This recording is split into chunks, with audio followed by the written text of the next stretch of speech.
Salut à tous dans cette nouvelle vidéo Lego Brick Actu #105, les vidéos dans lesquelles on parle ensemble de l'actualité chaude et brûlante de notre brique danoise préférée. Au menu de cette Brick Actu de début d'année 2021, du lourd, du très lourd, puisqu'on va enfin parler sans que ce soit des leaks du set 71 741, Lego Ninjago Gardens, la prochaine grosse boîte, la troisième boîte créateur expert, si je peux l'appeler ainsi, qui vient compléter la vie Ninjago, ou encore les docks, boîte très attendue par les fans de Ninjago ou les maîtres constructeurs de ville. Je dois vous avouer que moi, ça me hype carrément. Hype, c'est une transition toute trouvée pour la seconde grosse news du jour. Aujourd'hui, et je dis bien aujourd'hui, Lego a annoncé un nouveau partenariat avec une énième marque de vêtements, après Levi's, après Adidas entre autres. Et bien aujourd'hui, on a la marque britannique Hype qui va sortir une collection autour de Ninjago. Voilà, la boucle de ceinture ninja est bouclée, si je puis m'exprimer ainsi. Ensuite, dans cette Brick Actu, on va également parler d'une petite rumeur autour d'une Porsche, d'une boîte Lego City qui va venir compléter l'arsenal de 2021. Et enfin, on terminera par un gros point Lego ID, puisque ça y est, la troisième phase de review de 2020 est lancée, les participations sont clôturées et du coup, le blog Lego ID nous fait un petit point sur ce qui nous reste dans les popoches pour Lego ID en mode 2020. Voilà, allez, c'est bien copieux, trêve d'introduction, on enchaîne tout de suite avec cette vidéo de qualité que vous attendez tous. C'est parti. Wow, mais quel programme cette Brick Actu! Alors si t'aimes, t'oublies pas de laisser un pouce en l'air et surtout, tu t'abonnes à la chaîne et que t'actives les notifications. L'information autour du set Ninjago, on la trouve sur le site Bricksworld, qui est un Lego Certified Store. Ils l'ont même mis en bannière. Ils ont mis le set en ligne. Donc, vu qu'ils ont tiré les premiers, eh bien, on peut commenter l'information. Je passe les photos parce que je les ai extraites et je vais vous les montrer un petit peu mieux que ça. On a néanmoins ici un texte qui balance tout un tas d'infos, que ça va être un playset avec plusieurs maisons ninja qui vont être à construire, qu'on célèbre ici les 10 ans de Ninjago, qu'on a 19 mini-figurines qui sont dedans avec un Young Loloid, donc un Loloid jaune, Kaizen, Urban Call, Urban J, bref, il y a tout un tas de personnages monstrueux, qu'on a plein de petites pièces qui sont incluses, avec un marchand de glace, ça j'aime bien, un petit à la maison du marchand de nouilles, la Ninja Control Room, le musée, enfin etc. Musée, si on a les 10 ans, je pense que ça se comprend plutôt bien. Quasiment 6000 pièces, enfin 5685, c'est monstrueux, et les dimensions également qui sont totalement délirantes avec ce qu'on a ici, quasiment 73 cm de haut, 44 et 33 sur les autres dimensions, bref. Et également, ce qui risque de hyper pas mal les gens, c'est qu'on a une figurine un petit peu collection de Maître Wu en mode gold, et ça a l'air plutôt sympa. Si on regarde les images qui sont contenues dans le site, alors déjà ça nous balance une info comme quoi ça serait commercialisé le 14. Alors moi pour l'instant j'ai pas d'infos officielles de Lego, donc à confirmer, mais bon, ça sent bon quand même la sortie le 14. C'est bizarre, hein, ça tombe à peu près à la même date de lancement que la collection de fringues Ninjago dont on va parler juste après. On a ensuite ici les photos du packaging, alors qui sont pas de bonne qualité, hein, clairement, hein. Donc moi je vous avoue qu'on devrait avoir des photos bien meilleures dans les jours qui viennent, avec ce que Lego va proposer officiellement. On voit d'ailleurs que c'est marqué Ninjago Legacy, l'héritage.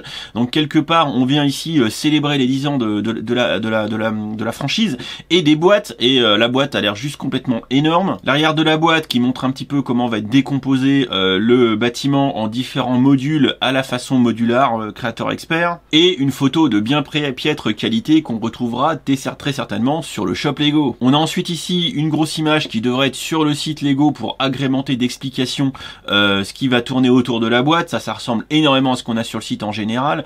Donc on a ici célébré les 10 ans de Ninjago avec un magnifique set, The Ultimate Gift for Ninjago fans, avec 20 figurines. On voit la liste ici, dont le fameux Maître Wu, qui est ici en mode golden.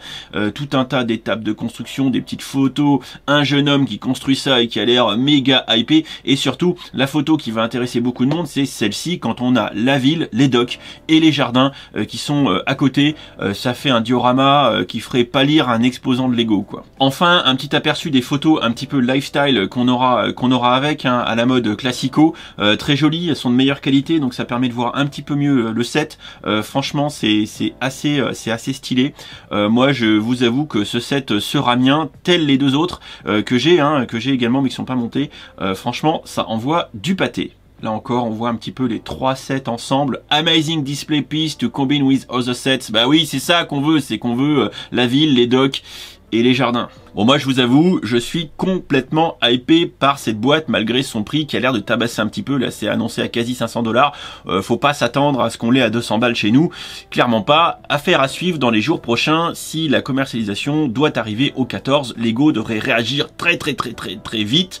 Si jamais on a des photos de meilleure qualité, je vous les partagerai. Et la Hype, c'est la transition parfaite pour la collection de fringues Ninjago qui arrive chez Hype, la marque de fringues. Et Hype, cette marque, moi je vous avoue que je connaissais pas du tout. C'est une marque britannique qui a été établie en 2011 suite à un concours de fringues qu'ils ont gagné. Et si on regarde, ça a l'air plutôt basé streetwear, plutôt jog, polo, etc.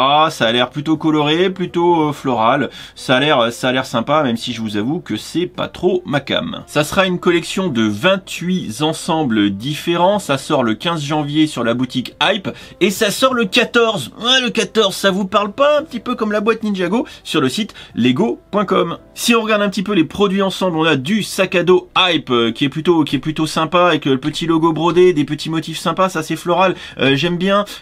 On a du personnage sur du t-shirt, toujours un petit peu avec des idéogrammes japonais, chinois mélangés parce que c'est un peu les influences de cette gamme Ninjago. On voit les différents motifs ici sur des gammes enfants mais des gammes adultes également, entre chemise, polo, t-shirt, jogging, etc. Voilà, c'est plutôt sympa. Je pense que pour les gamins, ça pourrait être intéressant. On a même de l'espèce de maillot de bain, j'ai l'impression. On voit des petites figurines qui sont cachées par endroits. C'est assez discret. Ça, je pense que c'est assez girly, mais je pense que ça, franchement, c'est assez stylé. Clairement, le petit polo comme ça, très old school, version un petit peu japanisant. J'aime beaucoup. J'ai envie de vous dire que comparativement à ce qu'on a pu voir, et je rejoins Hotbricks là-dessus, eh ben c'est presque portable. Moi je n'exclus pas de prendre quelques modèles éventuellement, comme celui-ci. Moi j'aime beaucoup ce modèle un petit peu coloré, qui fait penser un petit peu à Prime Empire, hein, la saison de l'année dernière, ou ça qui est assez coloré, ça me fait penser un petit peu à la marque un peu Super Dry. C'est sympa. Ce t-shirt là, par exemple, alors est-ce que je peux zoomer un petit peu? Voilà, je peux zoomer un petit peu. Ça c'est sympa, franchement. C'est clairement totalement portable. Voilà, d'ailleurs il y a un zoom ici et je peux rezoomer dans le zoom. Voilà, je trouve ça plutôt stylé. Je pense que les fans de la gamme Ninjago devraient y trouver leur compte. On a également de la casquette, du polo, les motifs sur le polo, comme on peut voir ici, un autre sac avec la petite flamme Ninjago qui est assez sympa. Voilà, je trouve ça plutôt cool. Comme d'habitude, rien ne sort chez Lego maintenant sans avoir d'un shooting un peu lifestyle. Ici on va avoir un truc un peu en mode gangsta avec des photos. Donc ici on a les jeunes pour la collection enfant, et on voit que c'est plutôt pas mal, hein. Le gamin il rend bien là, habillé comme ça fait très stylé, hein, franchement. En même temps, les lumières et le shooting est de qualité. C'est digne des plus grands studios de rap. Non, regardez, on est badass avec les photos comme ça en contrebas. C'est excellent. Mais c'est encore mieux quand on a les photos avec les gangsters, avec les shelters derrière dans la vieille zone portuaire et tout. Regardez les gars, on deal de la brique. Mais oui, just hype. Donc voilà, les mecs ils sont over gangsta avec leurs fringues Lego. Franchement, c'est c'est une pub pour Nike ou pour Adidas là, ces trucs de méga stylé quoi. Regardez-moi ça. Wesh les gars, wesh. Non mais franchement, avoir des gangsters avec des fringues Lego, ça envoie du pâté, hein. Franchement. Ah punaise. Non, impressionnant. Non mais ils ont ça change, hein. C'est Lego doit sortir de sa zone de confort avec ce genre de campagne de photos faite par la marque, hein, je pense. Et ce qui est intéressant ici, c'est que visiblement la marque s'est pas fait cannibaliser par Lego. Et là encore, je rejoins sur ce que disait Hotbrick, c'est-à-dire que visiblement ils ont réinterprété ça à leur sauce pour pas que ça soit juste des fringues avec marqué Lego dessus. Ce qui a été quand même plutôt fait avec Levi's. Et je trouve que Levi's là-dessus c'est relativement fourvoyé parce que le truc où on agrippe sur le Levi's, je trouve pas ça oufissimement terrible. Là, c'est une vraie gamme de fringues sur laquelle on vient chercher une inspiration Lego et je trouve ça plutôt pas mal. Ça me hype, c'est le cas de le dire, plus que les autres collaborations que Lego a pu faire. Rapidement, on parle un petit peu de Lego City avec la boîte 60278 Crooks Hideout Red. C'est une boîte ici un petit peu explosive qui est visiblement trouvée dans une notice. On voit ici les différentes boîtes qui vont accompagner la gamme 2021 avec toutes ces nouvelles plaques de route et les connexions qu'on pourra en faire avec le skatepark, les différents bâtiments, la station de lavage Octane, etc. Et ici une boîte visiblement explosive. Franchement, ça a l'air plutôt sympa. Il faudra vraiment que je teste un petit peu de City pour voir un petit peu ces nouveaux ensembles avec les nouvelles plaques de route. Une petite rumeur que moi j'avais pas trop suivi parce que je veux pas trop me faire leak. William nous en parle, donc vous pourrez aller regarder rapido sur le net si ça vous fait envie. Un visuel qui traîne d'une Porsche 911 qui circulerait, qui sera annoncé au mois de 2021 avec un tarot aux alentours de 150. Bah écoutez, alors ça rejoindra très certainement l'Aston Martin ou encore la Ford Mustang et la Fiat 500 dans cette gamme un petit peu qui serait une vehicle collection comme Lego aime bien maintenant faire des collections pour tout. Bon, hein. Écoutez, on verra quand ça sera officiel. Si c'est pour mars, bah écoutez, ça arrivera rapidement dans les semaines qui viennent. Je suis pas trop pressé et n'oubliez pas, on ne partage pas de leaks. Enfin, le gros point, Lego ID, c'est tombé par un billet sur le blog de Lego ID par Hassan Jensen, le Dimitri en plus mode beau gosse. C'est sorti le 4 janvier. Je vous rappelle que dans ma vidéo du 1er, je vous avais annoncé que ça devrait tomber incessamment sous peu. Donc on a 25 produits qui sont du coup retenus pour la 3e et dernière phase de review pour l'année 2020. Et là-dedans, on a tout un tas de projets dont certains, je suis assez convaincu, ne verront jamais le jour, comme cet avion, comme le Colisée, où Lego devrait quand même filtrer, parce que de toute façon c'est mort, ça c'est mort, le Colisée est sorti. On a du Gravity Falls, on a une Police Station, avec un magasin de donuts. Eh ben désolé, Brickhead 1980, mais c'est mort pour toi. Bag End, c'est pareil, c'est du Seigneur des Anneaux, ça a déjà été fait, enfin du Hobbit, ça n'a aucune chance de sortir, ça c'est moche, ça sortira pas.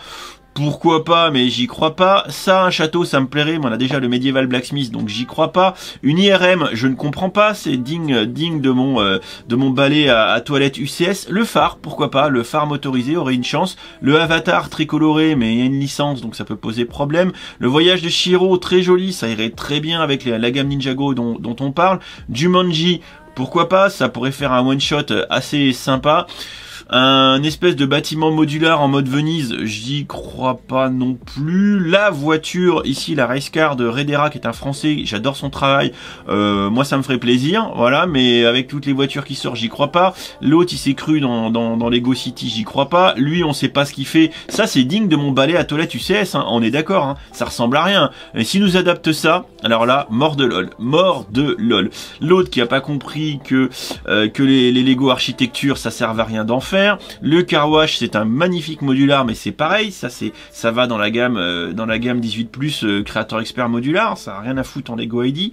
Voilà, c'est Gromit, pourquoi pas. Among Us, on surfe sur la vague. D'ailleurs il y a plein de projets autour de Among Us, les mecs ils tryhardent à mort. Le bateau, celui-là ça pourrait être une bonne idée parce que c'est un modèle d'expo un petit peu mode 18+, ça rentre dans la vraie philosophie Lego ID, au moins un qui a compris. Et Disney Brick qui tryhard à mort en balançant des projets à tir-larigot, encore un de plus à 10 000. J'y crois pas, c'est un bâtiment modular. Là pour moi c'est pas dans la philosophie. Il avait compris avec le globe terrestre et ici pour moi il est comme les autres à tryhard à mort. Des véhicules ici, j'y crois pas. Et ce truc Viking Village, pourquoi pas, ça pourrait rentrer. Bon, ça vous montre un petit peu ce qu'on a dans la 3e phase de review de 2020. Beaucoup de projets qui pour moi d'entrée de jeu vont être éliminés parce que c'est hors sujet, c'est déjà fait, enfin bref, voilà. Et moi ça montre encore une fois que ça tryhard beaucoup trop sur cette plateforme Lego ID. Alors il y a du fric à la clé, donc je comprends les gens, mais ils devraient tryhard sur des idées qui sont intéressantes. Les véhicules, les bâtiments modulaires ou les trucs sous licence vus 30 millions de fois, je pense que Dixit direct, faut pas que ça soit fait quoi. Enfin, Lego nous rappelle que arrive bientôt la seconde phase de review de 2020. Alors je vous rappelle que toutes ces boîtes qui sont ici ont été évaluées grosso merdo entre le mois de mai 2020 et le mois de septembre 2020. Si on regarde du coup les projets en review actuellement, 61 c'est le cumul de la seconde et de la 3e phase de review 2020. Donc là il y a tous les projets qu'on vient de voir plus ceux de la seconde phase de review. Alors moi je vous le dis clairement, mes préférés c'est le Van Gogh pour la seconde phase de review. Toujours pour la seconde phase de review 2020, l'Ishiraku Ramen Shop parce que je suis un gros fan de Naruto. Brick Project dont j'adore le travail mais qui tryhard à mort parce que c'est une seconde sortie de son projet Ratatouille qui a été refusé une première fois et ça suffit pas, il repropose. Parfait exemple des stratégies tryharder à mort qu'on a sur Lego ID et qui pour moi ne passeront pas parce que c'est pas la philosophie Lego ID, faut arrêter, faut changer de sujet. Son frangin d'ailleurs, Carlierty, a le Medieval Market qui est vachement plus intéressant, mais qui avec le Medieval Blacksmith et tout, bah ça commence à faire beaucoup de projets médiévaux. On retrouve d'ailleurs Carlierty, le frangin de Brick Project, ici avec le Night Museum qui pourrait fonctionner, mais là encore une fois des projets qui sont trop parfaits, trop aboutis, qui laissent plus rien à faire à Lego. Je suis pas sûr que ce soit dans la philosophie Lego ID. Et après on a tout un tas de projets. Donc voilà, le jeu de Street Fighter là, bizarre, ou le truc complètement steampunk démentiel. Bref, beaucoup de projets. Le projet Sonic qui a demandé une phase additionnelle de travail pour Lego, et ils vont nous donner leur avis final assez rapidement. Ou encore le Banzai de Brent Waller qui va passer à la trappe puisqu'on en a un qui a été commercialisé. Voilà pour ce gros topo Lego ID. Vous voyez, ça tryhard à mort sur la plateforme. Il y a beaucoup de projets, des projets très qualitatifs, d'autres beaucoup moins. Lego fera le tri comme d'habitude et nous laissera passer des trucs sympas et des trucs moins sympas. Dixit le piano ou la machine à écrire. Enfin ça c'est mon avis. Voilà pour cette grosse dose d'actu de début d'année, du Ninjago à gogo dès le 14. J'ose espérer avec la Ninjago Gardens qui est vraiment magnifique, la gamme de fringues qui débarque également. À voir si sur le shop Lego on aura toute la collection ou pas, ou s'il faudra aller sur le site de Hype pour avoir ce qu'on n'a pas chez Lego. Voilà, donc j'espère que ça vous a plu. N'hésitez pas à laisser un petit pouce en l'air, à vous abonner si c'est pas déjà fait, à laisser un petit commentaire autour de toute cette grosse dose d'actualité de début d'année. Enfin, ce soir 18h, la vidéo sur la seconde soirée Lego Masters qui a été très emmerdante à monter puisque je me suis fait claim à tire-larigot par le bot d'Endemol Shine. Ça a été méga relou. Je pense que ça passe, donc je vous donne rendez-vous ce soir pour voir cette vidéo avec un montage très qualitatif et des doublages. Vous allez rigoler, je n'en dis pas plus. Des bisous, un bon dimanche après-midi et on se retrouve ce soir pour la vidéo Lego Masters épisode 2 et peut-être même un stream, sait-on jamais. Allez, des bisous.